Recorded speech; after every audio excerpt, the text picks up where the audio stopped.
Agile and Waterfall. Well, there's an eclectic little group of topics. And for those of you who don't know me, hi, I'm Pritchard.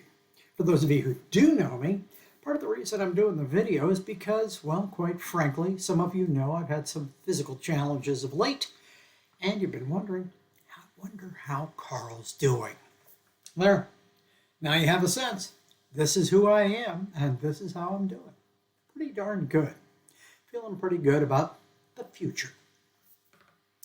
Got to look upbeat about that. But the future also brings with it new stuff, like Agile. Carl, Agile's not new. It's been around for 20 years. Granted, I will cede that point in a heartbeat. But I also want to make the point that as we have gone into Agile, disciplined Agile, emotionally intelligent Agile, and all the other Agile practices that everybody's trying to sell right now, a lot of traditional or waterfall project management has gone well by the wayside. And let me suggest to you that that's not necessarily a good thing. You know, kind of interesting. My sister, the other night, I wanted dinner.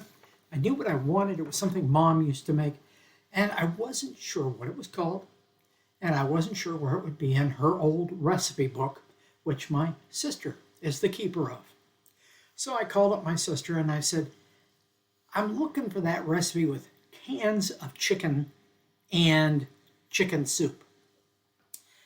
My sister said, I think I know which one, and the only reason I think I know which one is because, and she sent me a JPEG of the thing. If you look at this, what do you know? It's covered with spots and dots, and the card itself, according to my sister, was a little bit warped. Why? Overuse. That's right. Overuse. By the way, if you're wondering about the chicken recipe, that's 1 cup of macaroni, 1 cup of milk, 1 can of chicken, 1 can of cream soup, your choosing, 1 cup of Velveeta, and you just mix them all together, put it in the oven at 350. Oh man, makes the goopiest, thickest stuff. But what's interesting about this recipe is that Mom's card didn't mention that halfway through, you need to stir that whole mess again. That's right, you stir it up together, but then when it's halfway through its cooking time, you pause, you take the cover off, you stir it up again, then you put the cover back on for another 15 minutes, and then you let it cook without the cover on for another 15 minutes. There's a process. Project management is and should be all about process. And what we tend to forget with the newer practices is that, yeah, they allow us a lot more flexibility. Yes, we can do things in sprints and change what we're doing each time. That's fine. You can change which soup you're using in the recipe each time. But you've still got to have the process down. You really do. If you don't have the process down, you're not going to have a good outcome.